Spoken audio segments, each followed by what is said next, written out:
গত বছরের ৫ আগস্ট গণ অভ্যুত্থানের মুখে ভারতে পালিয়ে যায় সাবেক প্রধানমন্ত্রী শেখ হাসিনা। এরপর ৮ আগস্ট ডক্টর মোহাম্মদ ইউনূসের নেতৃত্বে অন্তর্বর্তীকালীন সরকার গঠিত হয়।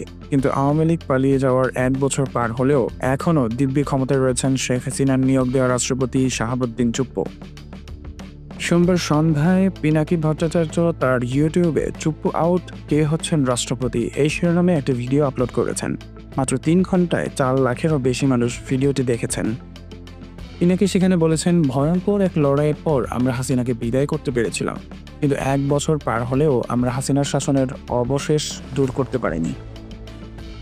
এই প্রশ্নের মুখে দাঁড়ালে আমরা বিহ্বল হয়ে যাই। আমরা পারিনি, কিন্তু কেন পারেনি আর কি করলে এই পারা সম্ভব? ভিডিওতে পিনাকি বলেন, হাসিনা তার আমলের শেষ দিকে মুজিব বাহিনীর লোক ছাড়া কাউকে রাষ্ট্রপতি বানাতো না। চুপ্পু এখনও রাষ্ট্রপতি হিসেবে আছে। এ পর্যায়ে পিনাকি তার আগের একটি ভিডিওর কিছু অংশ দেখান। সেখানে বর্তমান রাষ্ট্রপতি বলেন, আমি প্রধানমন্ত্রী শেখ হাসিনাকে সালাম করতে গেলে তিনি সেটা নিতেন না। তো আমি দেখতাম যে তার চরণের ধুলো আমি পাই না। আমার মিশ্র প্রতিক্রিয়া হচ্ছিল। ইউটিউবের এই ভিডিওতে পিনাকি বর্তমান রাষ্ট্রপতিকে বাদ দিয়ে বেগম খালেদা জিয়াকে রাষ্ট্রপতি বানানোর প্রস্তাব পেশ করেছেন। তিনি বলেন, একজনই আছেন বাংলাদেশের প্রেসিডেন্ট হওয়ার যোগ্য, তিনি হচ্ছেন বেগম খালেদা জিয়া। তিনি আমাদের ইতিহাসের মহানায়ক। তিনি আমাদেরকে শিখিয়েছিলেন কিভাবে অন্যায়ের বিরুদ্ধে মাথা উঁচু করে থাকতে হয়।